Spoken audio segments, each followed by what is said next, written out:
Out. Hello, everybody. I think we should be good now. Sorry about that. We were having some difficulties bringing Dawn on screen, but we're all here now. I'm Michael.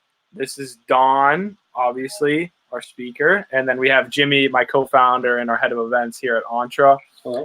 Thank you guys all for joining. We're just going to do a quick intro while we let more people join. As you're coming in, please introduce yourself in the chat, share your LinkedIn, share who you are, where you're from, and ask questions as we're going through this. If you have questions for Dawn, please drop them in the chat, or there's an ask a question button at the bottom.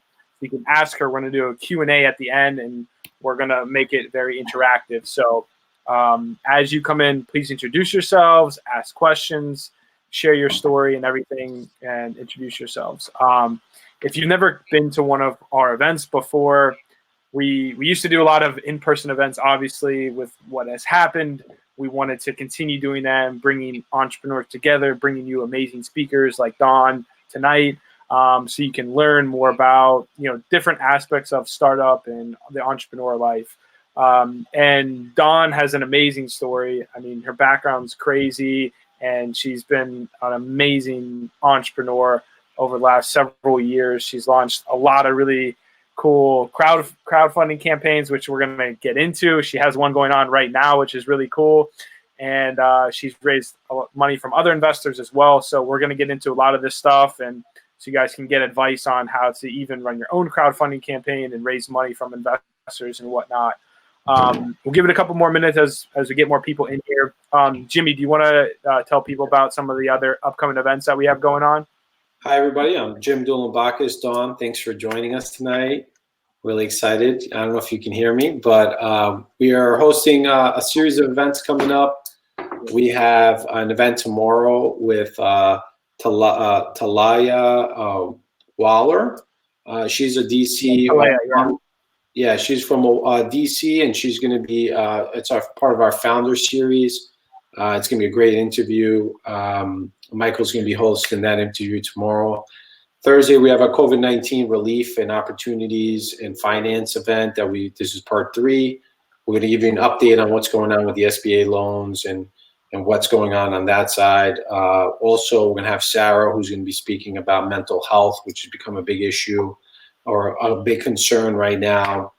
People are staying home, people are working remotely, there's less social interaction, and how are people coping with stress and that impact on them with unemployment and everything happening. So those are our 2 events for the rest of the week. We have an event on the 22nd, which is Angel. It's an investor series, Angel to IPO, with some really great VC speakers. So thank you guys. Enjoy the show tonight. Michael, you're in good hands with Michael and Dawn. Thank you guys. Have a great night and be safe and healthy. Thanks, Jimmy. Bye. Yeah, as he mentioned, we're doing a bunch of events. Oh, let me get the actual link here. We're doing a bunch of events. Like right now, we're really just trying to give people something to do, something to look forward to, and bring in founders, but also investors. So we have a lot of upcoming events with VCs, angel investors, who are going to be talking about raising money during this time. And then tonight's going to be awesome because with crowdfunding, you can kind of set your own path, and you don't have to worry about investors and that sort of thing, and them taking a bunch of equity in your company. So I'm really excited for tonight. Thank you, Jimmy. He'll be hanging around in the chat. So if you guys have questions for Jimmy and whatnot, feel free to, reach out to him. And then, yeah, I think we're just going to jump into it. So Jimmy, I'm going to kick you off here. Thank you. And, all right, see you. Okay. Dawn, what is up? Want to give all right. Well, thanks everybody for joining. It's like 350 people in here. This is awesome. I love that. I really want to answer any questions you guys have. And I want to just give a small disclaimer, a little warning. I actually have strep throat. So I'm going to be sipping on this hot water. Okay. But luckily, you're not in person because I am contagious. But we're virtual, and that's the beauty of this. Well, and luckily it's just strep throat. So, God, yes. Yeah. And thank So God for sure. Never thought I would say that. So sip all the tea you need to. I'm excited to get into this. Like she said too, like ask questions. You know, we want to make this interactive for everybody. But Don, I want to start by just giving some people that might not know you, even though you kind of are like an influencer these days with your following and stuff. For people who don't know you, fill people in on your background and like really, you know, even just get started from the beginning. You know, what made you become an entrepreneur? How did, you know, like coming up and then starting your first company, why did you do all of that? And give people a little background on yourself. Oh, okay. All right, I'm ready. So I'm in my 20th year of entrepreneurship. I know I look very young, but I'm really not. Started my first business in 2001. It was a tech company. It was a media and events platform in my hometown of Columbus, Ohio. So I went to school for journalism, and then I went to school for IT. And initially, I got into tech because I wanted to have skills that I could apply in the media world, technology skills. But then after I started to really get into tech and you know, it was really cool and I seen all the possibilities, I decided that I wanted to build my own platform, my own media platform essentially with my business partner. And we were only 21 years old and you know, we grew a website to 100,000 local users a month, unique hits and visits, and we had a membership. We were doing streaming video, streaming music before YouTube, before all these things. We were way ahead of our time, but we were in Columbus, Ohio. And I always say if I was in Silicon Valley, I would have been a millionaire in my 20s, but it just wasn't, you know, any guidance or mentorship there. So I've always had like the tech bug and tech itch. And so then after that business, we got offers for acquisition, but my partner did not want to sell. It was a 50-50 partnership. But I wanted to move on. And so I started to do consulting. I did consulting for 6 years, working with companies that wanted to have an online presence, who wanted to do what I did, essentially build an online crowd, engage online, offline, merge, you know, in-person guerrilla marketing with online marketing. This is in the very early days of email marketing, before any of these major clients that we use today existed. I was, you know, sending out emails to thousands of people a week in BCC and AOL. So I really have grown over my career in digital marketing, and that's kind of what my base skill set is digital marketing, online marketing, and building community. So of course that helped a lot and translated when I did crowdfunding because I have the expertise in online marketing. After I did that business, I got the, you know, I've seen about myself, like I'm an entrepreneur that likes to solve problems. And so when I was doing the consulting and doing the digital marketing and things, I used to do a lot of digital marketing for like events, parties, venues, restaurants, and I used to attend a lot of these events. And I used to see women walking barefoot after they were in heels. And I lived in Miami at the time, Miami, Florida. And so I got the idea to start a shoe company. Now, no, I did not have any consumer product experience, but from being in the marketing business, I had worked on many different campaigns and product launches and things over the years for other people's products. So I knew how to market. I know how to sell, I know how to market. And if you have those skills, you can basically sell and market anything. And so I decided to start a business that sells rollable ballet flats to women when their feet hurt. It's called Flat Out of Heels. And my idea was to sell those shoes in vending machines. Because obviously when your feet hurt and you're out, you can't go to the store. They hurt right there. And it's like when you're thirsty and you're walking, you know, vending machines, you get a soda. You need to be able to get a pair of shoes just like that. And so that's how I even got to the vending business. I was just solving a problem that I identified. And so I said, okay, I'm going to make these shoe vending machines. And once I did that, and I'm really condensing a 20-year career into like 5 minutes. Once I did that, and I got a lot of press and media around the novelty of shoe vending machines, then people started to contact me, hundreds of businesses, hundreds of operators, hundreds of people asking me, can I help them to, can I sell them vending machines? Which I wasn't set up to do that. I was just hacking my way through my own problem. But that led me to start my company now, PopCom, which is Solutions Vending, but PopCom is our trade name, in 2012. and really dig deep into the vending industry. And when I got into the vending industry, I realized it's very low tech enabled. There was like no technology. There at this time, they didn't even accept credit cards. It was so archaic. It was unbelievable. And so I decided that I was going to make my mark by applying technology and high tech into vending machines to make them more attractive for retailers that sell higher price point items like $20 and up. And so that's where PopCom was born. And it's come a long way since then. Now we work with all kinds of companies. We've worked for years to finish our flagship product called the Pop Shop. We also have a product called the PopCom API, which integrates into hardware, and we use facial detection, machine learning for ads. We calculate conversion rates. We count traffic using a camera. So it's a lot. You can learn more about the business, on the website. I don't want to go too deep, so I really want to be here to answer your questions. My story is all over online, but I'm really here to help today. But just so you know my wide range of experience, I pretty much have been through it all, lots of failures and lots of successes. And in my total career, I've raised about $10 million. But for this particular business, I've raised $2.5 million. And counting, right? Every day. And counting. No, it's awesome. It's an incredible story. It's awesome to hear too, coming from like Columbus. I'm in Pittsburgh right now. I just kind of spent my time here in New York, but I went to school at Dayton, so I was like super close to Columbus. Had a lot of friends from Ohio and whatnot. And there's a different feel out here than in like New York and the Bay Area and whatnot. And it's just like, it's more of a hustle and grind here. And like there, everyone's just focused on raising money and this and that. And no one actually is trying to build like a real business. And they don't have there's so many more investors that are out there and whatnot. So I love how you kind of, built it from the ground up. And I really appreciated what you were saying about if you understand sales and marketing, you can basically do almost anything.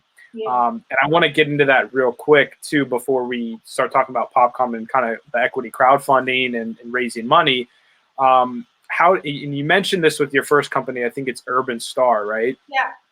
So how did you, and this probably applies to your other businesses and right now too, but how did you do how did you get your first 1,000 website video or viewers? How did you start building this following? What are your tactics that you used back then to start building your following, to start getting website traffic, to start getting customers, to start building your memberships? How did you build that up? And then what were those sales tactics? And then do they still apply now, or are you doing something different in today's world? Yeah, that's a good question. So I want to start by saying I read a book I was in my early 20s. It was called A Personal Touch by Terry Williams. And she's a publicist, had great success working with PR campaigns from major companies. And she talked about the importance of having a personal touch, having a one-on-one contact with people. And in the world of where everything is digital, people now more than ever appreciate a personal contact that's not a bot, So in the beginning, I built my business by literally going outside of venues, nightclubs, restaurants, bars, malls, everywhere, every day with a clipboard, because there was no such thing as an iPad or tablet. That didn't exist. We're talking about 2001. There was no smartphones. There were no Blackberries yet. So took a clipboard out there and wrote, I said, we're starting a list. We'll send you information about weekly events in the city.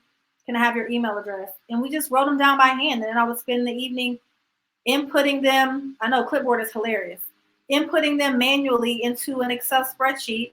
And that's how I managed my list. And there was no CRM. There was no MailChimp. There was no HubSpot. There was none of that. Literally, there was no such thing as an email client yet. The very first one that came out was called Topica. So prior to that, I just took a clipboard, but I talked to people and then the word spread. And this is when something goes viral before it goes viral online. It's like going viral in real life. And so, talking to people one-on-one, letting them, build a relationship. We also hosted monthly or bi-monthly mixers with our users in the city, hosted events for them just so they can get to know us. I spend a lot of time talking to people, spending one-on-one time, engaging with people. And that's what I still do today. And that I believe that's building up that reputation over the many years of being accessible and available. I mean, now online does make it easier. You can send out a mass message. But yeah, the same tactics marketing is always like a merge of grassroots where you have like as much personal touches or feels like personal. I mean, even today you can send out emails that look like they're from you because they don't have any graphics or anything, but they look very personal. And you can use that. But people just like to feel like you're talking to them and you see them. And that is what I've always had my foundation. Now, I'm not a millennial. I'm a little bit older. So this is just the way you had to do things back then. And I'm really grateful that I have merged my skills in technology with my grassroots marketing skills that are really lost these days. People don't really have flyers or paper, or everything is so digital. But my reputation and my follower base or supporter base has carried on all these businesses. Several people that have invested in PopCom were early Urban Star members. So, it takes a long time to build a community that are going to support you all the way through. They bought flat outs. They invested in PopCom. They've supported my career over 20 years. I absolutely love that. I want Go ahead. Everything Sure. I say, I want to give a takeaway. I want to give an action item. So this is an action item for all of you. Whether I maintained my relationships, because at this point I have thousands and thousands of relationships with people that know me, and people really feel like they're my friend. They feel connected to me. And so what I did over all these years is I created an email list, a personal email list. So I'll go to conferences or go places. I'll meet people, and I may not have anything to do with them right now as far as partnerships or work, but I'll say, can I send you an email once a month and keep you updated on what I'm working on? And so I built this personal email list where I would email them once a month just to check in. I'm not asking for anything. I'm just telling them, this is what I'm excited about. This is what I'm working on. Do you have any feedback? Just engaging them with my life and career. I did that for many years. So I encourage everybody to start sending out a monthly email update to people you want to keep close. That way you don't have to send a whole bunch of individual emails, but I'll have it like Dawn's monthly newsletter. Quick bullets. I'll put things I'm excited about, things I need advice about. And anything I need, I'll ask them. Hey, anybody know a good accountant? Anybody know, and people love to share. I get about an 80% open rate on my emails. That's really high. And so because they feel like I don't want anything from them. But when I do want something from them, then they open my email. So you have to start engaging with people before you want something from them. They just as an authentic touch point. Let them get to know you. And then they don't have to wonder, like, why all of a sudden she asked me for money? They know why. Because they've heard from me once a month for years, and they know what I'm doing.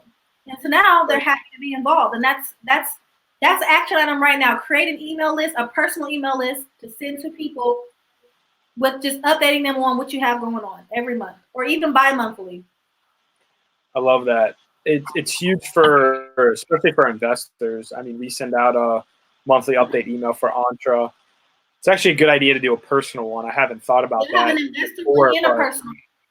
Yeah, especially the investor would go really deep. The investor would go deep into financials and things.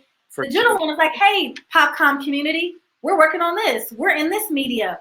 We're, just updating them in general. Okay. Oh, sorry. We're good. I thought you cut out for a second there. But yeah, I think it's huge. I mean, investors love it. Like people like staying on top of things. Even if they don't reply, they're still reading it. And you can tell Yeah, exactly. I think that's fantastic. Great. Yeah, and I think a lot of the stuff, especially early on, you have to do things that kind of don't really scale, like really provide value, really get to know people.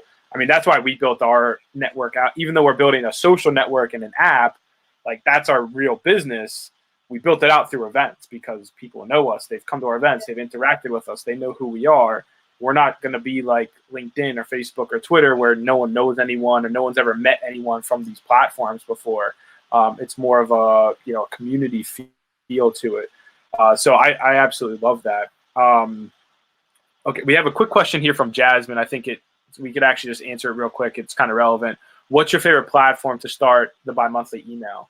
Oh, there we go. MailChimp. I like MailChimp. Yeah. For my company, we use HubSpot for CRM. It's more robust for sales. Yep. But for personal interactions and engagement, I like MailChimp. It's very easy to use. For just an everyday person, you don't have to be highly technical to use MailChimp. Yeah. There's a lot of email marketing software. MailChimp's great because it's free up to 2,000 subscribers. Yeah. Once you hit that, it can be kind of expensive depending on what you're doing with it. But I've used all of them. I mean, ConvertKit. We use Sendinblue right now. They all are very similar. MailChimp's the easiest to get started. Plus, it's free, so we usually recommend people to do that. So, great. Okay, cool. Let's get into, all right, what kind of strategies you've used as you've raised money over the years.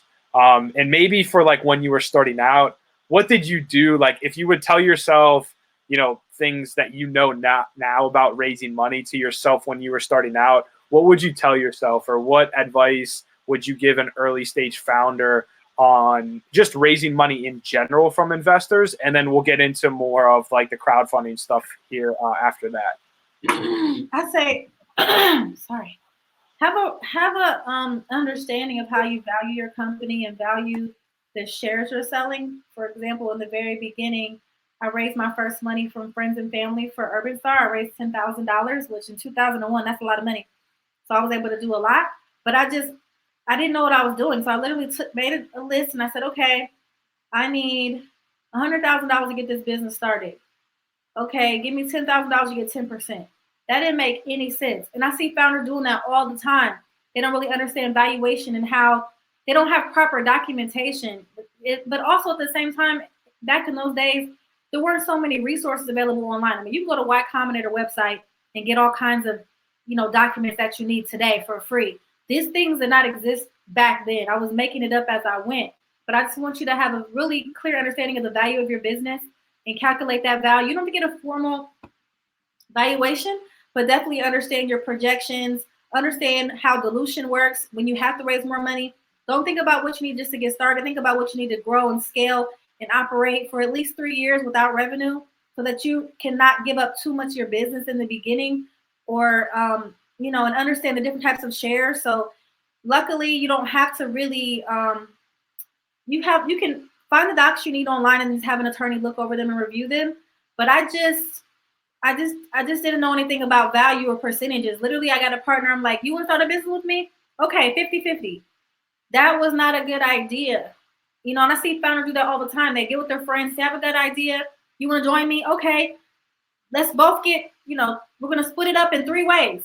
What's going to happen when you need to raise money? Or are you going to define what everybody's role is? Or what if one person does way more work than the other person, but they're getting that 33% that everybody else gets? This is not fair. So really understanding how you value your company in the beginning is so important. I didn't know that. I made a mistake majorly. And that's why when I want to sell the business, my partner didn't want to sell it. And we never got to sell it because he said no. And we didn't have documentation set up to say, what if we don't agree? Or what happens when this? I just said, okay, well, I don't want to do this anymore. And I walked away, but we could have sold it.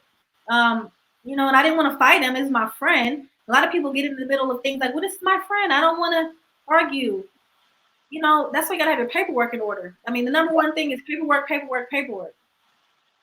Yeah, I think it's huge. I wanted to come on to kind of just stress that point that you mentioned about when you are building out your founding team, right? Like if you do 50-50, you're going to run into situations like Don just mentioned, where if there's not one person who has 51%, you're going to get into a stalemate, and it could end in a situation where it completely stalls the whole business. So if you talk to most like corporate lawyers or investors, advisors and whatnot, they always recommend someone have the majority because they can make the decisions, right?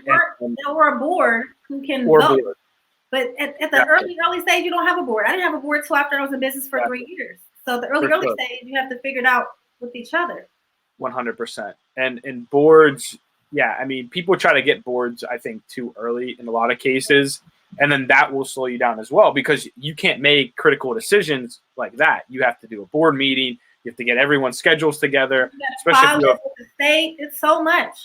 right, especially if you have high-level board members, their schedules are busy, and they're probably on multiple boards. So for you to get everyone's scheduled together to make a decision that you could have made yourself if you own the majority of the company, and you're, even if you have partners and stuff. I mean, we have several people in Entre that own equity, but I can make a decision like without anyone really if needed. Yeah. Now I run it past everybody because I'm not, definitely. I'm not like that. But at the same time, we can move so much faster than a lot of other companies because of that. So I think it's really, really important. So getting into then advice on talking to founders, then how do you approach investors? How would you approach your investors like now versus the one you did? I'm sure now it's a lot easier with your network built out and everything, but when you were starting out, cold email, networking events, referrals, warm intros, how did you navigate that? You mentioned friends and family, but when you started getting in touch with angel investors and when you started talking to VCs and stuff, how did you make those introductions? How did you get those contacts? So I don't believe in cold emails. They just are not well received, especially in this time when people get so much spam. So I really dedicated a lot of time going to conferences that were industry specific and then general tech events, conferences and events. I just showed up at everything possible. I was at a startup event 3 days a week, just meeting people, connecting with people, and letting them have a face-to-face interaction with me. And then I'd say, "Can I email you?" And then I would email them, and then they would be responsive. So again, that's where that personal touch comes in. If you sit there, you're going to sit in front of a computer and just type your way to raising money. It's not going to happen like that. There's too many people asking for the same dollar from the same people. And people invest in people they believe in, people they like, or industries that they know, not just cold emails. I mean, they don't know you. They might like the idea, but they don't know you. And how can you execute, and how do you carry yourself? I mean, when people invest, they're really invested in the founder, that you are the one to execute this vision and bring the right people onto the team. And they're betting on you. They say the jockey or the horse. It's the jockey. It's the jockey. They're betting on the jockey. The horse can be the best horse out. If the jockey cannot do it, the horse is not going to win. So you have to be out there and show them who you are and what you're made of. So I spend a lot of time at events, conferences, constantly, everything possible, meetups. And then from that, people start to see me around and say, "Oh, I saw you at this event." And then they recognize me, and then I'm familiar, and then they make warm intros. And that's how I was able to get into, I started really raising my first institutional capital from getting into an accelerator. As an early stage tech founder, or even a founder in general, there's so many great accelerators out there that are not just for tech. But as an early founder who wants money, getting into a program, whether it's an accelerator or incubator, where somebody co-signs you and says that, you have the skills and they can give you their network, that was pivotal for me. I did 2 accelerators in a year. I did Kennedy Boulder and I did Techstars. And that's how I raised that $1 million in a year over the course of a year. It took about 8 months to raise a full $1 million, but I took it in tranches after I showed them how, we were able to meet our milestones. But face-to-face networking, well, obviously in the era of COVID, but even joining these type of calls. And what thing worked for me too, was Twitter. The people that you want to meet are on Twitter in the investor world. They tweet all day. They're on Twitter. And I would just talk to them. And they start seeing my name after me talking to them all the time. And then they start talking back.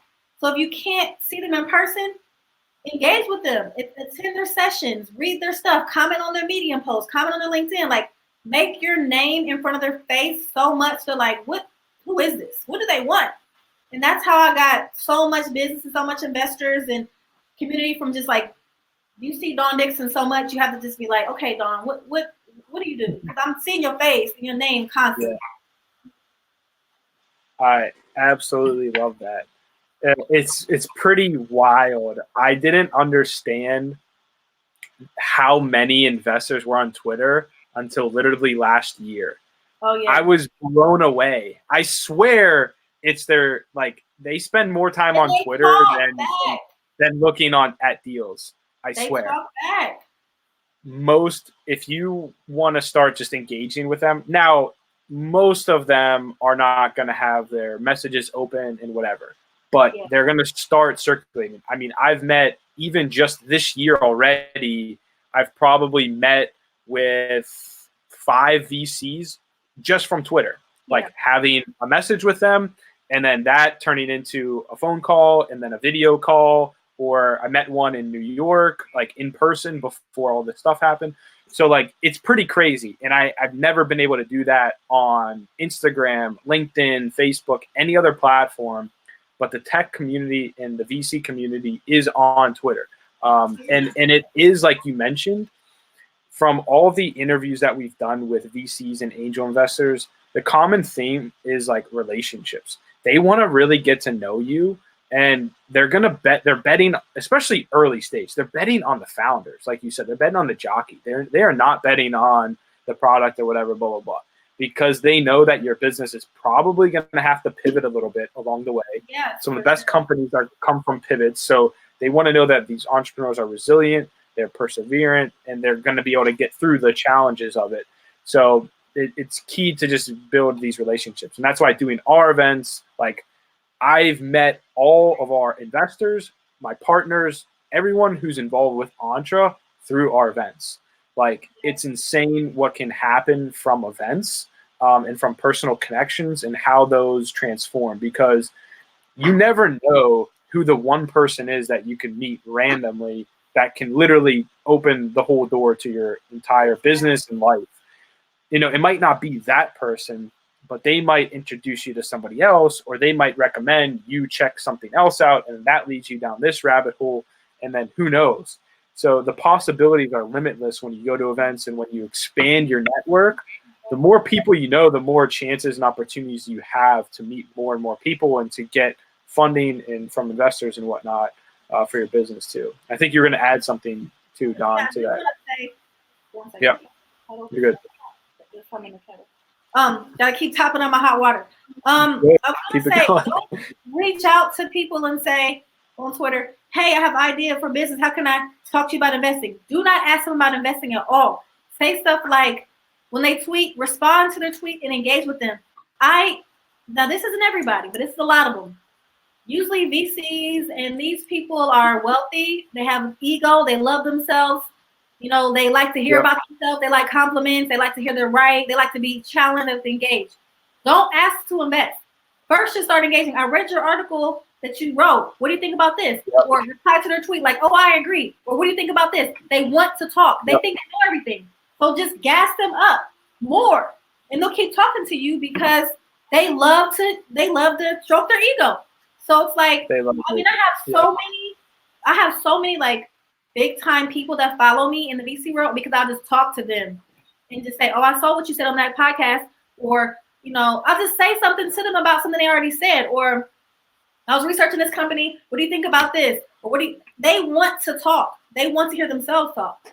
Then once they get to know you a little bit, then they'll get curious about you after a while. Like, well, what do you do? Like, you know, or they'll look at your page and they'll see you have a company, but don't jump out the gate with the ask. Take time to nurture the relationship. Don't be too eager. Just give it some time. Everything takes time. You have to be patient with this. Yeah. I honestly, I don't know how we haven't crossed paths before, because I'm loving everything that you're saying. It's like exactly my same philosophy. It's like the craziest thing that I've learned over these last like 4 or 5 years, like leaving my job and becoming an entrepreneur and everything. Patience is like key, because as entrepreneurs, you want things to happen so fast. You want things to happen, but if you're doing anything big, it's gonna take time, and you have to be committed to that.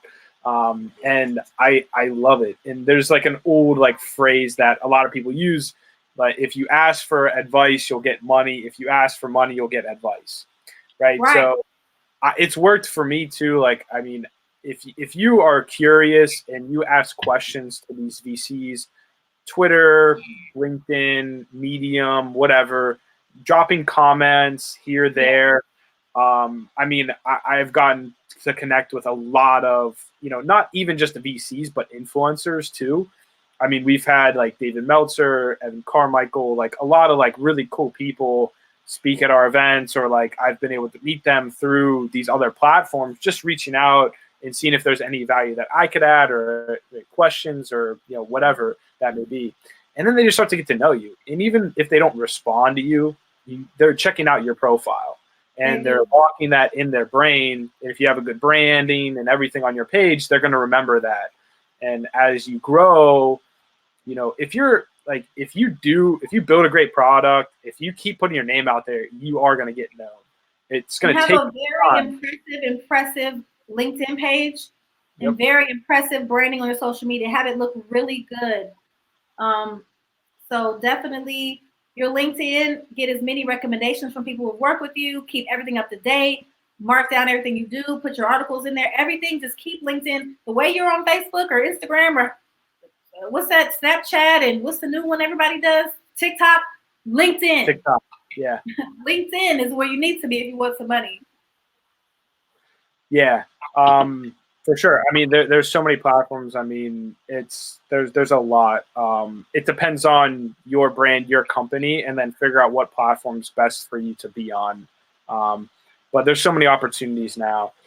All right, let's jump into the main topic here, which is crowdfunding. It's kind of your specialty. It's what you've used to like build your companies and get more funding. We also have a link right here. If you guys see this green button, it's to their PopCom's crowdfunding campaign right now. So it is live as we speak. Yes, you too. You guys are almost approaching $250,000, which is awesome. And so I'd love to, let's start with maybe, because you've done different types of equity crowdfunding campaigns. I know you did one too for like the crypto space as well, right? You did secure token. Mm-hmm. Yeah, so that's awesome. I know like blockchain and crypto is, it's in my opinion, it's the future in one way or another. It's gonna maybe look a little bit different, but we can get into that a little bit. But let's go back to maybe your first crowdfunding campaign, or even this one. How do you go about starting a crowdfunding campaign? What are the things that you need for people interested in it? What are the things that people need to get started with a crowdfunding campaign? And what advice do you have for people who want to do one? Like, what should they do? What are the things that they need to have even before they start it? Okay, sorry about that. I'm going to keep doing this because my throat is killing me. Okay, two things concurrently. Two things at the exact same time.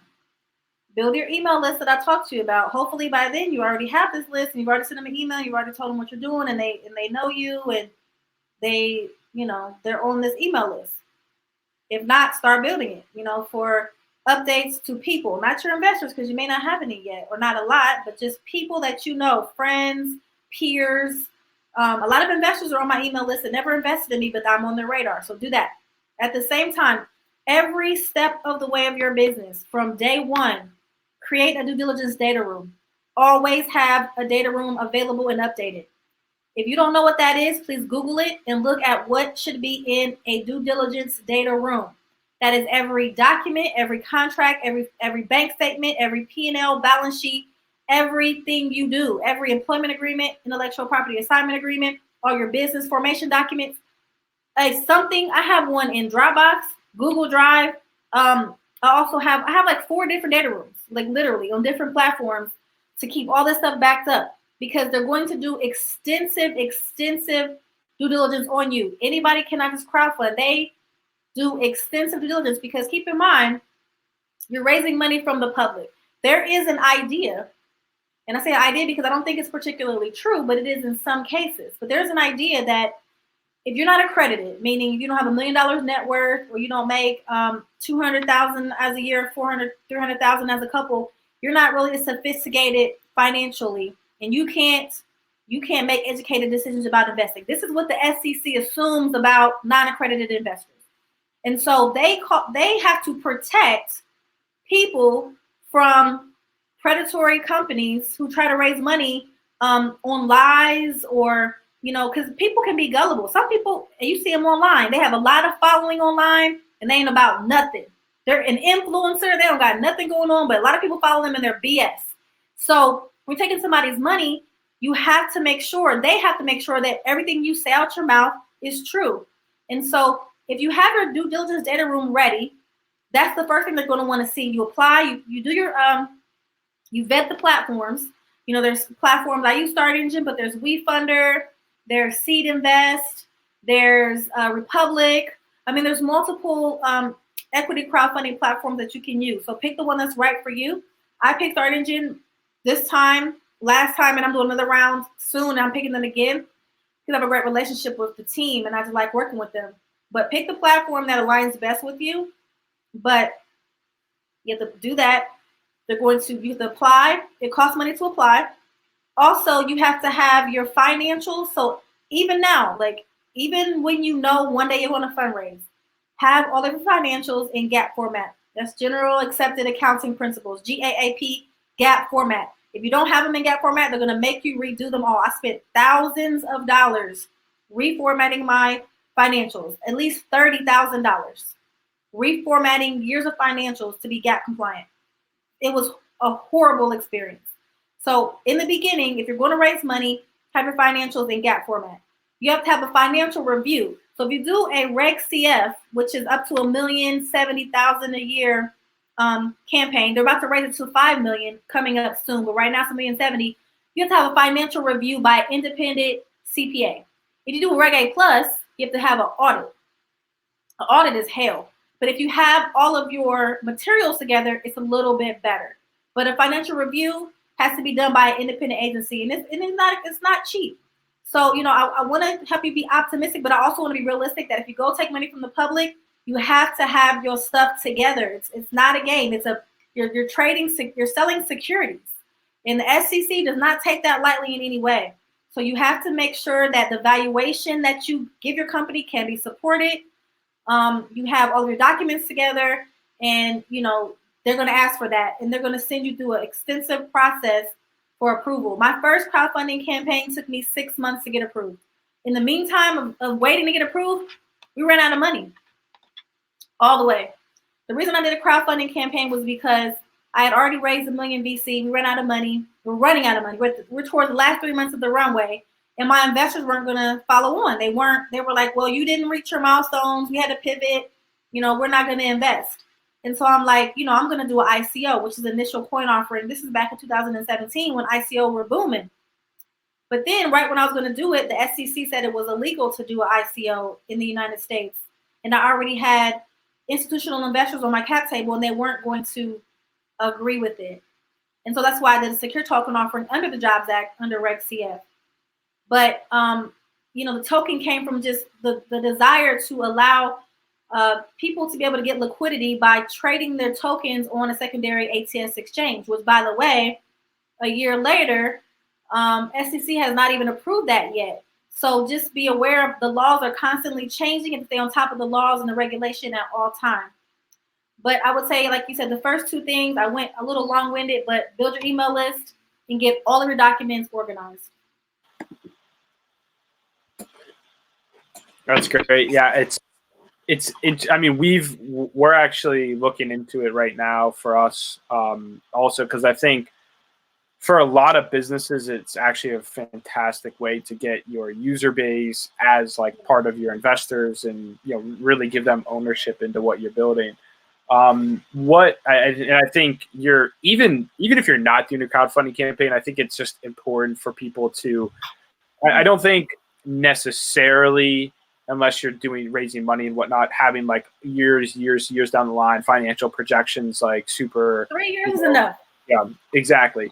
But like being able to just understand that and show that and staying on top of your finances is just important anyway. And I love this idea of the due diligence data room.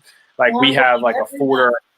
Yeah, I think we might even, now that you mentioned this, there's some folders that I might even just combine together just so we have everything kind of in one place. I think that's a fantastic idea. And yeah, if you're doing a crowdfunding campaign, you better have your stuff in order because you are subject to the SEC. Like, yes, they could come after you if they find anything that's fishy. So I think that's huge. As far as like someone's business goes, when is the point that they should look into an equity crowdfunding campaign to make sure that they're successful? Right? Should they already have revenue? Should they have a product out there? Should they have traction, or does it not matter? No, you just have to have people that will want to invest. So when we did our crowdfunding campaign, we did have some pre-orders and we had some early deposits, but we weren't in the market yet. We still aren't all the way. And, we weren't generating a ton of revenue yet, just a little bit in deposits, but we had a crowd. We had an audience of people that wanted to support. So the right time is when you believe that you can raise your minimum. I think sometimes the minimum is like $10,000. Yeah. When you believe in enough people to give you that minimum, because if you don't reach your minimum, you can't have the money. So, and then you got to pay so much to do it. It has to be worth it because, like I said, you have to pay for a financial review. You have to pay for due diligence. If you can't raise enough money to make it make sense to pay what you need to pay to raise money, you don't need to do it. You can just go out and get money from friends and family in your first round without putting all the money up front. But every business is a good fit, if you have that supporter base. Right. Exactly. Yeah, I think building some type of following before you get into that is huge. Before you start looking into it, just so you have people to say, "Hey, I'm doing this," and they actually know who you are and like understand what you've been building. Going into the platforms, we've been looking into all of them. We have relationships with them, and stuff too. What made you look into, or what made you decide to go with the Start Engine? Because I know from our research, I believe they take around like 7% of the money raised, plus they also take some equity in the company as well. I know WeFunder doesn't take equity. Republic, they do. Most of them are between are usually around 7%. It seems like is the number of that's their fee that they take of the money raised. But each platform has their different things. Like I know Republic, I think they take equity in the form of a safe. Seed Invest takes some equity, but they have a much harder due diligence and application process than all the others. So what made you go with Start Engine and why did you choose that platform? Before I jump in, I want to answer Kevin's question. I answered it in the box, but he said, are there entities that can help with due diligence data room? Just Google due diligence data room or due diligence documents, and then there'll be a list online of what that essentially is, and just create a data room in Dropbox or Google Drive or whatever cloud that you use, because you need to be able to send that link to those clouds to the people for compliance. So I have them in Google Drive and I have them in Dropbox, and I also have some things in oh my God, what's it called? It's another one because one investor wanted to use this one, but you could just drop the folders in there, and I just every month when I reconcile, I drop everything that I do. I drop it in the data room folder. I have a due diligence folder says due diligence public, and it's just open for people that are wanting to invest in us. But every contract I sign, as soon as it's signed, I download it, drop it in there. Always stay ready. Get in the habit of being organized. You have to be organized as a CEO. You cannot scramble and look for stuff because it's crazy. When they were coming at me when I did the audit, they were asking me about line items on my bank statement from 2017 January, last month. And I wasn't organized. They're like, where's the invoice for this? What did you spend $2,000 on January 2017? And I was like, I know exactly what it was because I'm organized. And that's how you have to be, or it'll take forever. Yeah. So your question, I forgot it that quick. You said, why'd you choose Start? Why did you Start Engine? So yeah, because I'm sure you looked into the other platforms too when you're going through this. Yeah, I vetted all of them very thoroughly, interviewed all of them. Initially, I chose Start Engine because they were going to do an ATS exchange and they were very close to approval. And I wanted to do the STO, and they were very close to approval for ATS. So I was doing a token sale.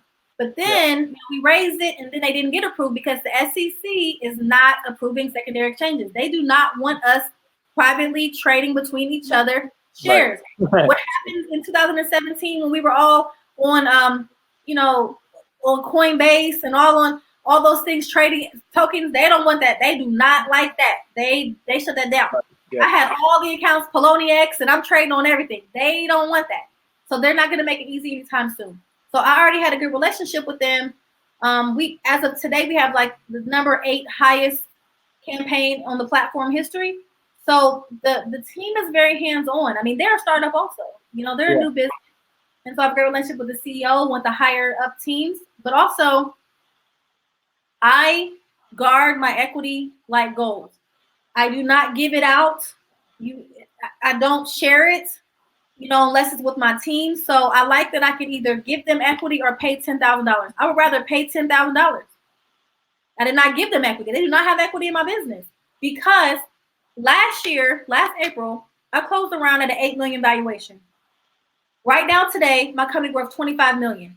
If I would have gave them shares on top of giving them 7% of what I raised, they're making too much money off of me. You cannot do that. You're not going to do that. So I'll give you $2,000 because that's a flat number. Yeah. Instead of taking that 10, now that 10,000 in equity will be worth 30-something thousand today. No way. I don't think so. No. Right. So Start Engine will actually let you basically buy them out or say, hey, I'm going to give you 10K, and then they might not tell you that, but this is my rule. Everything is negotiable. Every contract is negotiable. I negotiated all the term sheets I ever got. That's like writing my own term sheet. I negotiate everything hard because keep in mind, everybody are business people. They're in it for them. You got to be in it for you.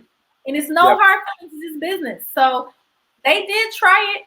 And they gave me the contract, and they said, and I read every single line of every contract. It'll be 40 pages, 60. I read every single line of every contract because it's that one paragraph you skip over. They got something that's going to bite you later, and I've learned that the hard way. So I read every single line, and I was like, oh, I got to give you equity. You slid that in. Yeah. No, right? Take that out. And, you can negotiate with investors, with everybody. For sure. Especially with your level. I'm sure they just wanted you to do the crowdfunding campaign with you anyway, so they were willing to do that. Yeah, I've proven value. I'm making you guys hundreds of thousands of dollars off of just commission. Right. Yeah. So it's not getting.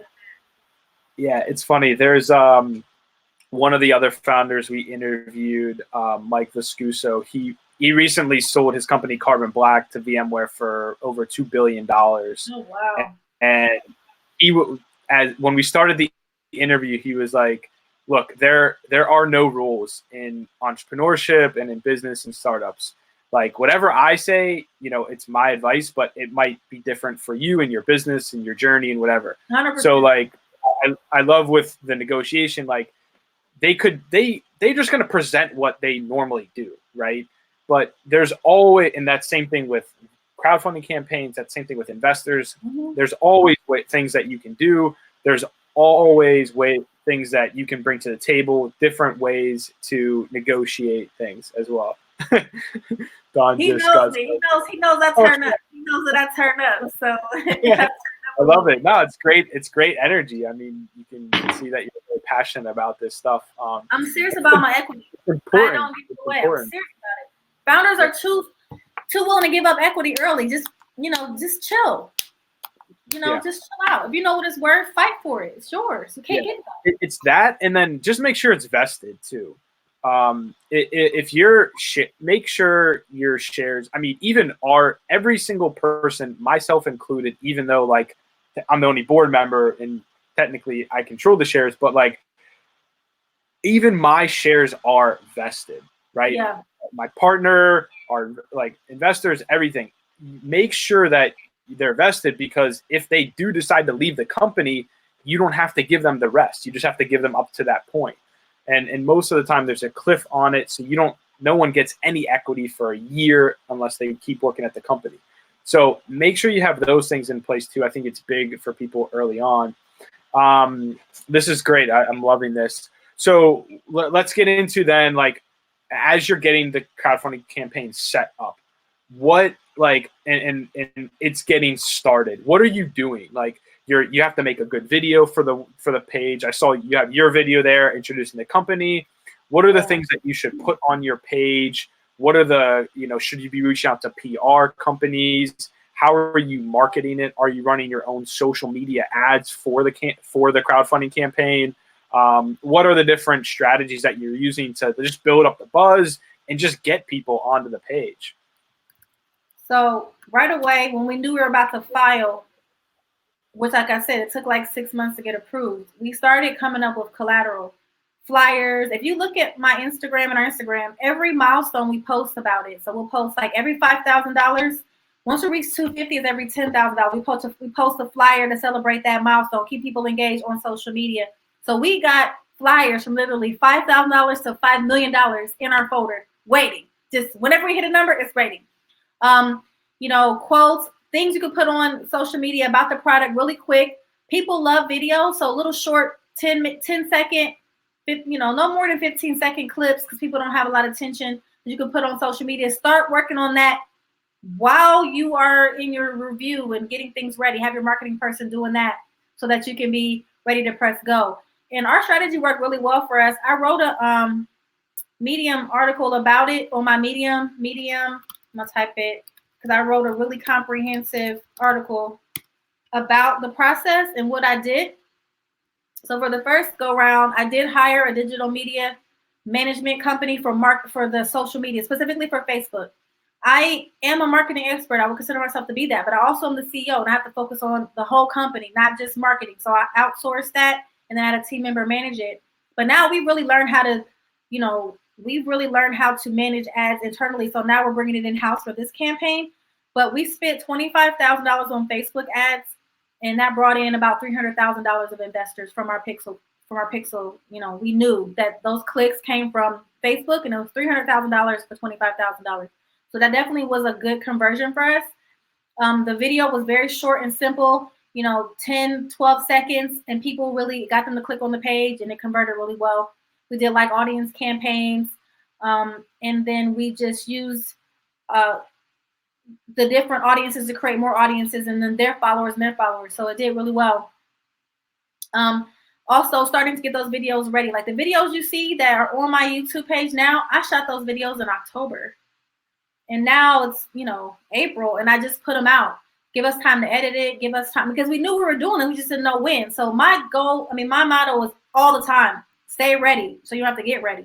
So start thinking about it. Honestly, if you just take everything that I did or other campaigns did, you can definitely win. Don't reinvent the wheel. Look at the most successful campaigns out there and copy them, because we had to learn the hard way.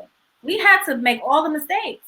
So literally just do exactly what people did who did what you want to do. Don't try to figure it out. It's very costly to try to figure it out. So we started early. We shot the videos. We found a videographer that will work with us and work with our budget. I'm definitely scrappy and lean, but found really good talent to do these videos, and just put out several different IGTV videos, YouTube videos. Also do a weekly AMA, Ask Me Anything session, where I get on live and people just fire off on questions. Because one thing that I've learned, people do not read at all. They don't read. They don't read nothing. They'll give you $1,000 and won't even read nothing that you say. It's so odd. I'm like, you just gave me $1,000. You don't know what we do. But they just like my face, or they like the way the machine looks, or whatever they like. But some people are visual. They want to hear you talk. Some people like to read. So however you like to learn, I have that for you. I have it for you. You want to write? You want me to write it? You want me to talk? I have it all ready for you. Yeah. There's my Instagram, and I'm up to this PopCom set. Amazing. Yeah, I think like when I was looking at your page, I was like, wow, the graphics look amazing on the crowdfunding campaign. Like I of the vending, like all of that. Design Pickle. That's a good service, you guys. It looks super professional. It just like it's fantastic. That's great. You cannot have janky graphics. People don't take janky things seriously. You have to get very high grade. Don't try to figure it out on Canva yourself. Don't try to figure it out yourself. Design Pickle is very affordable. You can have unlimited graphics. Do it on there. because you can get as many as you need for $400 to run it up in one whole month. We did an event with Design Pickle. If you guys email me, I can probably get everyone a discount on that as well. Good. They're great. I use it for my restaurant and PopCom. I can reach back out to them. We've done some stuff with them, and there's another one called Penji too. If you guys email me, if anyone's looking for graphics and stuff, I can introduce you to Design Pickle. Probably get you a discount on their services and stuff too. But yeah, I mean, what's great about them and like there's another one similar, Penji. You have access to literally a dozen designers. It's not just like one random freelancer or whatever, and it's cheap compared to like a skilled graphics person. So yeah, I think it's a great idea, and you want to look professional. I mean, even with your pitch decks, if you're doing a crowdfunding campaign, your Instagram, all that stuff, it's extremely important.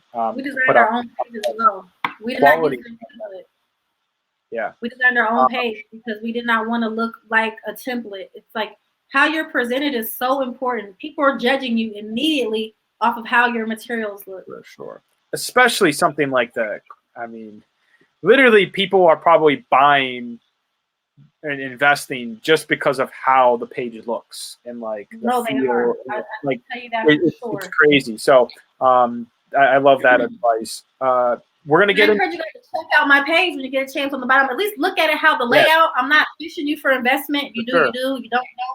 But the layout converts very well. Definitely. Yeah, I mean, the language converts very well. Yes, and it's just this green button. If you guys see this right here, you can check it out. And yeah, so but we're gonna get into Q&A. So if you guys have questions before we wrap up here, drop them in to ask a question or drop them in the chat for Dawn. We're getting to the closing here. So as far as now, because you've raised outside money in addition to the crowdfunding campaign, what's next? Your crowdfunding campaigns, I think, open for another like 2 weeks or something, 2 or 3 weeks. Yeah, right? This is a bridge. This is a bridge to another round we're doing soon. I'm not allowed to say things. SEC is very strict about what you can say, but I'm raising another round after bigger. And are you gonna do another crowdfund round? Yeah. Mm-hmm. Gotcha. So you're certain types of crowdfunding. I want to say this. Yeah. Sometimes people will say, Yep. I have an investor that wants to invest $10,000 to $20,000, and they don't want to go through the platform or pay the fees to invest or take out the commission. Right. The Reggae Plus is a kind of crowdfunding campaign where you can take side money from accredited investors at the same exact time you're running a crowdfunding campaign for non-accredited. So I can take money on a note, on equity notes, underneath this regulation. So that way you can take money from VCs and angels and raise from the crowd at the same time. Interesting. So you could get safe. So you can get safes and convertible notes at the same time as equity. It's a straight equity. So it's just selling equity. Okay. You sell the equity. Gotcha. So it's not a safe and convertible note. It's you're selling equity, but you would do it directly to that institutional investor that's accredited, and they will wire the money to you as opposed to going through the platform and you have to pay the fees and give up some of your money. So that's a good way to get the bigger checks. If you think you can raise a nice amount from investors, so say you want to raise $1 million, and you're like, okay, I can get about $200,000 from VC, but they don't want to crowdfund. Do a Reggae Plus and get the money from them. But I will say Reggae Plus is very difficult because you have to do an audit, and it's a lot. But it's worth it if you have the crowd. Gotcha. This is amazing. All right, we have we're gonna start getting into Q&A here. Okay, we have a question from Ian Davis. How have you managed to still have success during the raise with COVID going on, and just during these crazy times? I mean, things are weird right now, especially in the fundraising scene. So, have you gotten any pushback? How has from this campaign to previous ones, how have you been able to really continue to raise money during this time? I mean, like I said, the last campaign, it took me 2 months to raise $250,000, and I did it in 14 days this time. I think there's two factors. I haven't got any pushback. There's two factors and the reason why, three, the reason why it's successful. I had reputation already. My first round was oversubscribed. So we had a wait list of 200,000 from the last round. That I had to cut it off because you only can raise $1.07 million under Reg CF. We had over 1.3 million in investment. We only could take out, so I had some rollover. Number two, a lot of people took their money out of the stock market. And a lot of people in this country are experiencing hardships, but a significant amount of people are not. And they're looking for other things to invest in. They're not going out to eat. They're not traveling. They have more disposable income now. They don't have nothing to do but be on the computer all day. So they're looking for things to do. A minimum investment of $250, people spend that out to eat on a Friday, going out for drinks and dinner. People in my target audience, $250 is nothing to them. So you have to know, especially in the Bay Area, in New York. Right. To walk in the park. That's nothing. Like I said, they spend that, having fun and happy hour all week and going to lunch at work, and they're not doing that anymore. They're at home. So people have more money to spend and more time. And I think the next factor is my industry. COVID has made my industry extremely relevant. We are in automated retail, contactless, humanless retail. So social distancing, the federal government has mandated that vending machines and convenience services are essential businesses, meaning the vending machine is important because you don't have to come in contact with a human being to get what you need. And so, the way that people interact and engage is going to change. We've gotten 3 new customers in the past week. I'm having conversations with big brands who are ready to come back. When COVID's over, they need to think about how people are going to engage, because when they let us out, people are going to flood out. I mean, it's going to be packed restaurants. They're going to flood out because people just want to get out the house. But it's like, what can we put in place for those people that are kind of still nervous? Like, I don't know, you still might have it. How can I still navigate, And so big brands are thinking about, okay, can we do more self-checkout? Can we do more automation? Our hardware partners are coming up with things like antibacterial screens.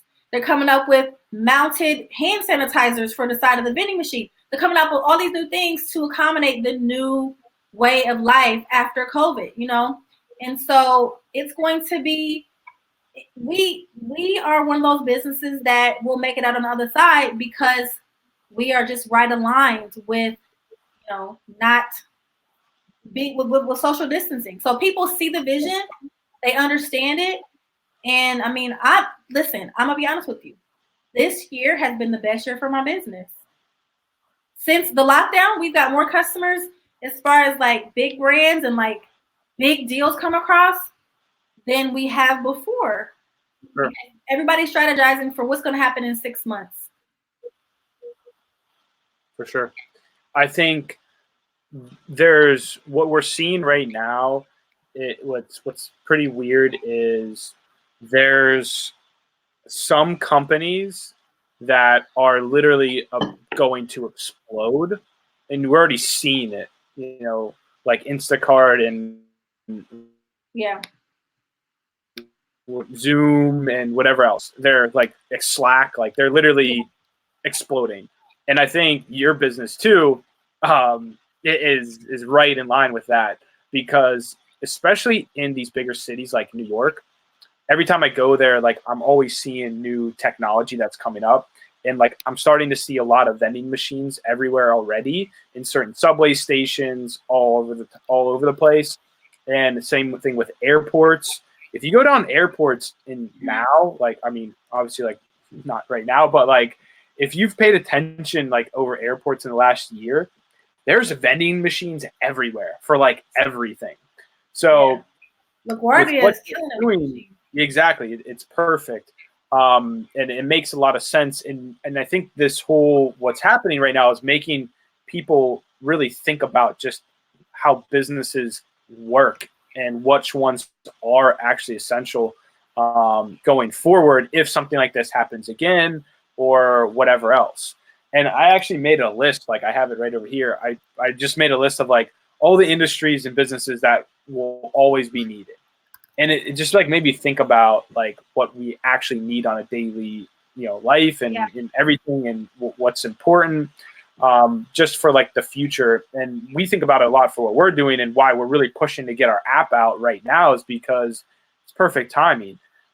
We're trying to empower entrepreneurs and help people, start companies and make entrepreneurship more accessible to everyone from their phones, and get people connected and build their teams.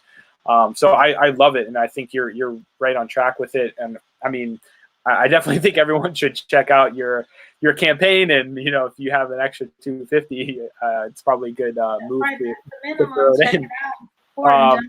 Yeah, for sure. Okay, we have another question here. How long does a typical crowdfunding campaign last? It varies. My last campaign was until we maxed out, it was like 90 days. It was about actually like 100 days before we reached the complete max and oversubscribed. I set it for 45 days at first, maybe, and then I extended the campaign. And you can extend the campaign. I'm speaking only from Start Engine. That's all that I know. You can extend it for $1,000 because you're gonna find a way to make their money at all touch points. So you can extend it for another $1,000. You can keep extending it as long as you want for 12-month rolling. As long as you don't reach 1,070,000. So, this round now is for 30 days. And the reason that it's only for 30 days is because it's a 12-month calendar year that you can raise 1,070,000. We closed 1,070,000 in April. We got the last money in like May, and then more money in August. So we only can take a certain amount legally under the Reg CF. So we only can take 700,000, whatever the number says on there, 700,000, 760,000. That's all we are allowed to take. So I said, let's run it for 30 days and see what we come up with. If on day 25 we haven't reached the goal, I'll send it for another month and see what happens. But you kind of can just gauge it. Let it do it for 3 months and see how it happens. I mean, it took me 2 months the first time to get 250. I had to figure out what worked. I got my friends and family in there quick, but then I had to figure out how to get strangers in there. And it was the Facebook ads and the podcasts and blogs and media that really did it for me. That's awesome. Oh, and I never had a publicist. Do not spend money on a publicist. Do not spend money on a publicist. PR is expensive. Targeted ad campaigns. Yeah. PR is expensive for sure. I do my own. I email people directly. Yep. If you look at Twitter and people who are journalists, you can talk to them on Twitter too. Yeah, that's where they're hanging out. It's so weird. I reach out to journalists all the time on my own. Yeah. I pay $250 for a press release, and then I send it out myself. Journalists and investors are all over Twitter. It's kind of funny.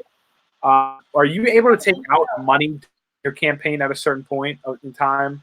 So say you have your campaign running. Days. What's that? When can you take it out? Yep.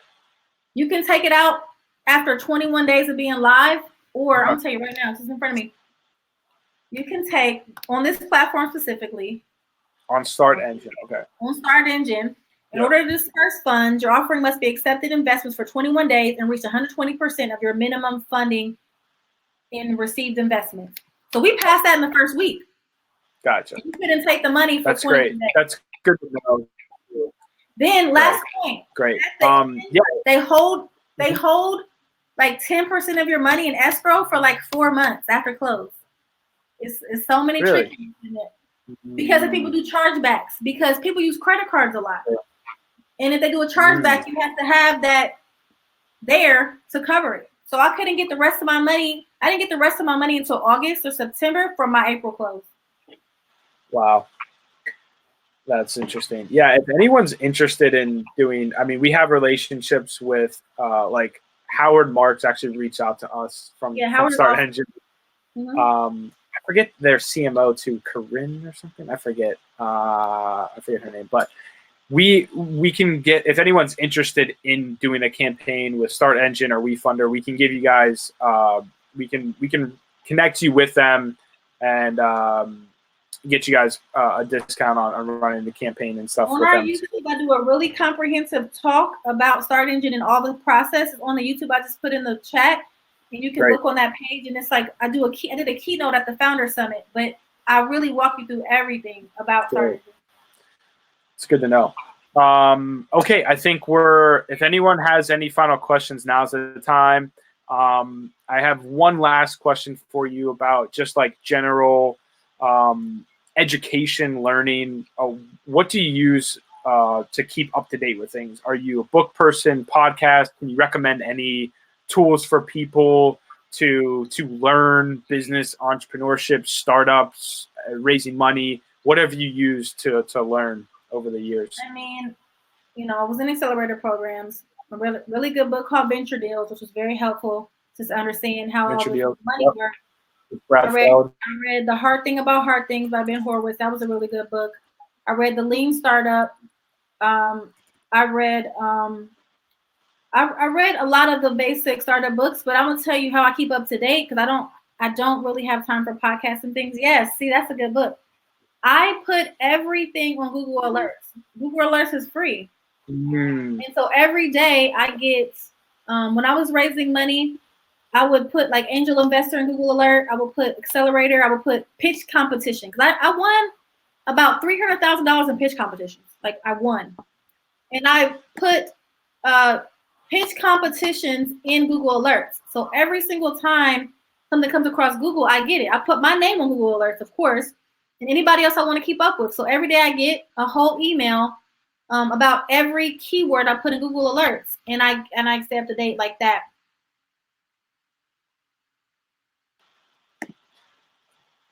That's a great idea.